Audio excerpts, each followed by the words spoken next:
Boker Tov, everyone. I want to tell you, after saying that Pesach cleaning is really easy and being Sephardic is the way to go, uh, I want to tell you that it still has its challenges. It's not like whoop-de-doo, it's going to be very, very simple. For example, a car full of children eating all year long is going to be a challenge getting rid of all the chametz in there. Same too with a refrigerator, a couch, or where the kids have all their toys.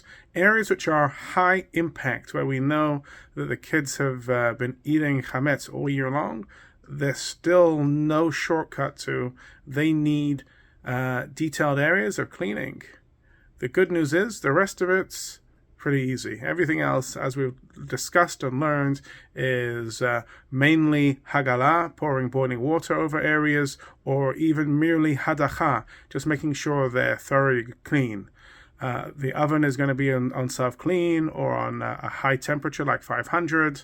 And really, other than a couple of days of cleaning those high area parts which just need them, and possibly it's a little bit of spring cleaning rolled into it as well.